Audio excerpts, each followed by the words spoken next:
Me and a Q-tip being jammed at my nose. Tell me instead about what happened last night. Yeah, you wish it was a Q-tip. It's more like a pool skimmer, Kay. We'll get to that later. Instead, let's do Seahawks versus Cardinals with the full extender. It's a total recall thing these days. All right, this game was the game of the year. I'm not exaggerating. It was 34-34 and it went to overtime. But first, 27-24. Russ, on 4th and 2, they go for it. Look at Tyler Lockett. How did that get in? Lockett, you fiend. Stop doing this. Nate, how's this physically possible? I'm tired of seeing Tyler Lockett make all the rest of us look like idiots. All right, 34-24. Kyler, though, 1st and goal. Touchdown, Christian Kirk.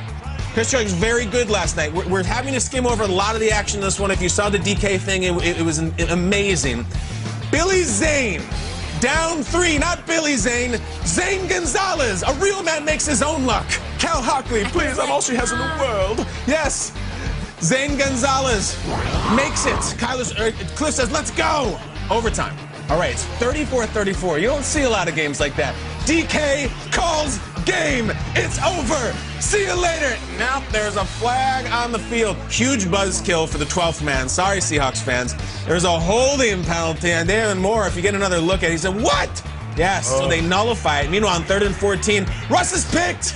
He's picked. Isaiah Simmons, the rookie, the much-hyped rookie, only played 5 downs the entire game, but he made the play of his very young career. As we go now, Billy Zane coming on again. He stars on The Phantom, and he's in the Beautiful People video, or The Dope Show with Marilyn Manson. No, Zane Gonzalez. It was a dope show. It was a dope kick, too. 37-34.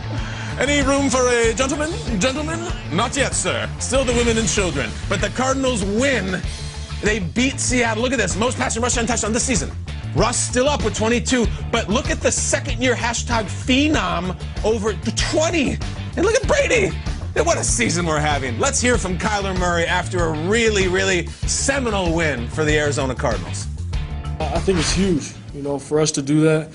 Sunday Night Football against one of the best teams in the league. Somebody that's in our division is huge. Wanting to be the best, you got to beat the best, and that's just the nature of this game. In any sport, you got to beat the best. So, I think it was a big step for us. Yeah, they showed not only they can play with and stay competitive, but they can beat the best. Very well said there. I will have more on Cal Hockley, as played by Billy Zane, a little bit later on in the show. But we'll go to Nate here on how impressed you were and what you thought about Kyler Murray and Cardinals' performance. His composure.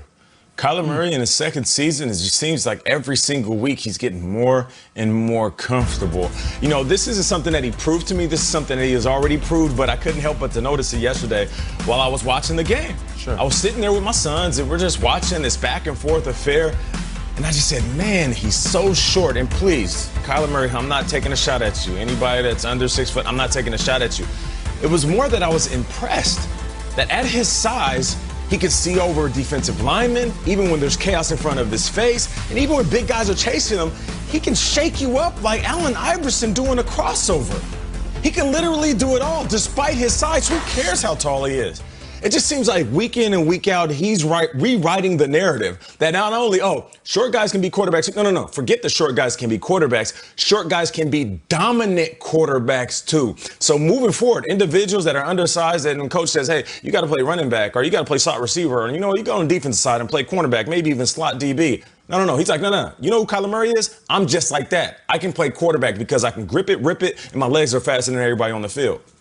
Yeah, Billy Zane, Kyle, great cameo in Zoolander. He wanted to see when Derek would drop Magnum. He did eventually. Last night, Larry Fitzgerald made an awesome play in last night's game. You might have missed it. It wasn't in the highlights. The 4th quarter here, and they're trying to get in field goal range, but they got to stop the clock here. They got to stop the clock. Watch Larry Fitz 11. This is with 3 seconds, 2 seconds, 1 second. It's Larry Fitzgerald who gets the ball to the center so Kyler can snap it and kill the clock with 1 second left. Larry Fitzgerald physically takes the ball and puts the ball on the hash mark and says, let's go, let's go. This is the stuff you get with a man of the year and a 15-year veteran. Larry Fitzgerald's incredible here. Okay, 3rd and 14.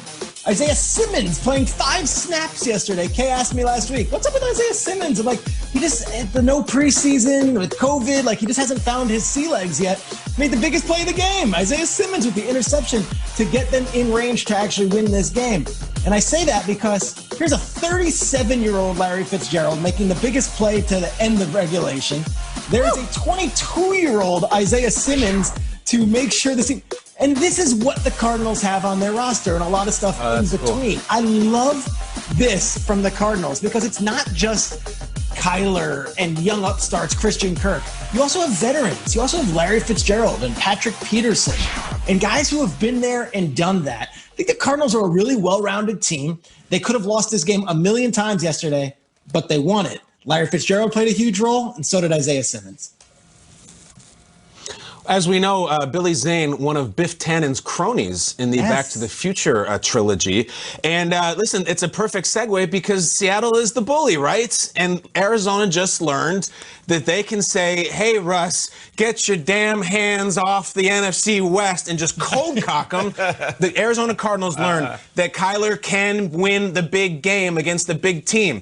A lot of teams are still figuring that out about their quarterback. The Browns don't know if Baker can do that yet. Yesterday aside, it was Cincinnati.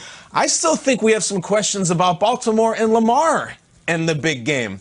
Kyler just won that thing. Yeah. He was better than Russ last night. He was more clutch than Russ last night. And he made throws like this in which he didn't even have his fingers on the laces. He's got the magic. He's got a little bit of that Mahomes stuff. And he beat Russell Wilson in an overtime primetime thriller. People don't do that unless maybe you're Rodgers or Brady. Arizona knows that their guy can win it. A lot of teams are still answering that question. And Kyle, how much more meaningful was this that it was against Russell Wilson, right? He's out dueling, he's out rustling Russell with a fourth quarter comeback. I think it's the best win of the year so far, what we saw last night. Absolute insanity. I'm super tired this morning, but I could not turn that game off. And then I do think it matters more. Now it's huge back-to-back primetime wins. It's not, oh, I'm impressed they were competitive and they stayed in this one. They can hang with the best. No, they just beat the best on a national scale, which is pretty awesome. Nate, more highlights. That's right. I guess it is Back to the Future 3 because that is the Wild Wild West division. But let's move along to the Steelers. Titans, Ryan Tannehill, second quarter. Big Ben and the Steelers leading 17-7, dropping back. Deontay Johnson, he's cooking. Guys, they can hit Juju. Chase Claypool, we know, is a baller. James Washington can catch. And Deontay Johnson might be one of the best slot receivers in the game. Okay, little play action fake to Derrick Henry. Who are they throwing it to? A.J. Brown. A.J. Brown is a beast. You know the other dude, the pitcher that everybody talks about, DK Metcalf? Yeah. A.J. Brown was in that picture.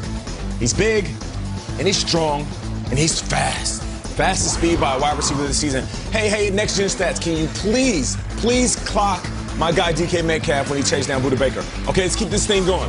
Score 27-17 at this point. Derrick Henry, the king, making some plays. He did have a huge game. Credit to that Pittsburgh Steelers defense, they kept him in check. All right, 27-24, Big Ben dropping back over the middle, looking for Juju. And it was Sloan just slightly behind him. They say helmet or higher. It wasn't. So it's tipped and intercepted. Big time play for that defense. Ryan Tannehill dropping back, trying to make something happen. And he throws it out of bounds. Flag on the play. Tannehill ruled intentional grounding. Titans knocked back 10 yards, which would make the kick even further. 2 plays later, 19 seconds remaining. Steven Gostkowski, 45-yard field goal. And it's wide right. It's just wide right. So the battle of the undefeateds ends like this. Steelers 6-0. Titans now 5-1. They win this one 27-24. And how about this? Most missed field goals this season. At the top of the list, Steven Gostkowski with 6. But I want to hear from the quarterback for the Titans. Hey, Tannehill, what's up? It was a gut punch to see that kick go wide right. I had a ton of confidence going out there that Steven was going to nail that kick. Unfortunately, obviously, it was a little bit wide. But, it doesn't come down to Steven. It's a lot that I can do better and we can do better as an offense throughout the game so we're not in that situation at the end. Pittsburgh, man, unbelievable performance by them. Ben is already on to the Ravens. I cannot wait to see that game. It is the highlight to look ahead to at week 8. But what was the most impressive part of the Steelers win yesterday, Shrigs? Yeah, is it too early to flex that to Sunday night and not an NFC East battle? Steelers-Ravens is amazing. I want to start hyping it now. But look at the Steelers came out of the gates in this one. Look, we're going into Nashville. We're playing Tennessee, who's coming off a huge win. Everyone's talking about Derrick Henry and Tannehill. And the Steelers come right out of the gates and just dominate from the start. And you look at the beginning here. This is when they led 14-0, 29 offensive plays to 3, 161 total yards to 1, and they had the ball for 17 of the first 18 minutes of the game. Of course, the Titans would come back, and yes, the Steelers would make mistakes, but Pittsburgh imposes their will, and they do something that a lot of teams would love to do, and that is right from the start, establish who they are with an identity. I think Pittsburgh is going to be a tough out. Obviously, they're undefeated, and they're the lone team doing that right now. But I just look at the way they start these games. They did the same thing to Cleveland last week. You always have to play catch up with Pittsburgh, and that's because they're so well coached and they have such a competent quarterback. Yeah, the most impressive part of Pittsburgh is the number 0, and that's the only number that matters right now. 6 and 0. The Titans are great. I mean, they're a great team who is playing their 3rd game in 13 days, was tired, lackadaisical at the beginning, but they mounted the comeback because that's what the Titans do. The fact that the Steelers stayed in their shoes, did not blow the game, and they tried. Ben was not great at the end of the game. I don't care. They just beat the Titans in Tennessee. They're 6-0. Point to the other team that is. I'll wait. The Steelers are going to usher in all these conversations this week about whether they're the best team in the NFL. The best team. And let's not underestimate the fact that they lost Devin Bush, their middle linebacker, and that Derrick Henry did not crank off 15 yards a carry. He did his thing late in the game, but they held it down. Juju was extremely clutch. He's not going to win FedEx Air Player of the Year, but he made huge plays when they needed him. They're in the argument, maybe at the top there, for the best team in the NFL. These two teams, I hope they meet in the playoffs because they're both top 5. No doubt about it. Speaking of playmakers, I'm going with the 3rd rounder out of the 2019 draft, came out of University of Toledo, Deontay Johnson. Listen, University of Toledo, they're called the Rockets, and that's what this dude is in his offense. He is shot out of a rocket. He is so fast, so explosive, and he was all over the field yesterday. And he's been like this all year. It's just that they have different players, and I truly believe the Steelers are at the part of their season where they can go into each week, what I like to call Where's Waldo, pick out the weakest link, and let's attack that player. If it's somebody that's on Chase Claypool, we'll do that, as we saw. If it's somebody that's on Juju Smith, they'll do that. He had that first game of the year where he had 2 touchdowns. Now it's Deontay Johnson along with James Washington. James Conner looked good yesterday.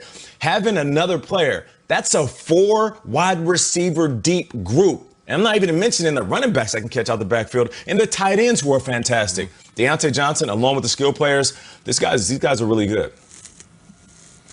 So true, and it doesn't take anything away from the Titans, in my opinion. The fact that they were able to regroup, I thought was really impressive. They were punched in the mouth, down 14-zip, no time of possession, no chance to get in rhythm like Peter's talking about, and they had it in them to get themselves in position and fight right back. I was really impressed with the Titans. I feel like I learned a lot about them despite the loss yesterday.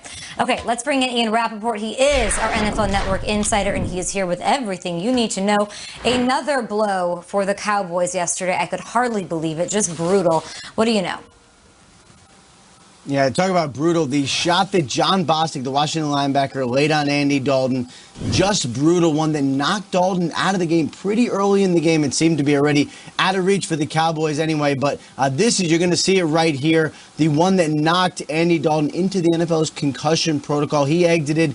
And Ben DiNucci, who is a rookie from James Madison, the 7th rounder, he came on and he actually may end up getting the start Sunday night against the Eagles because Dalton's status very much in question. Now, every concussion is different and everyone's recovery from those concussions are different. He's got to pass through the protocol. Sounded like as of last night he was feeling better, but it is up to the independent doctor who's going to end up making the final call on Andy Dalton. So we are likely to not know his status until later in the week. Some more questions for the Cowboys at the quarterback position. Of course, if Dalton can't go, it'll be Ben DiNucci. And then Garrett Gilbert, who the Cowboys signed a couple weeks ago to help fill Dak Prescott's spot on the roster. He also would be available and would be the backup for Sunday's game. I made a mistake on the air a couple of weeks ago calling him Bill DiNucci because I knew nothing about him. 14-2, of course, at James Madison last year. Didn't know much. And now we might see the 7th rounder, Ben DiNucci, on Sunday Night Football up against the Eagles. this week. Pretty incredible stuff going on in the NFL, of course. Sending our love to Andy Dalton, one of the great personalities in the league. All right, Ian.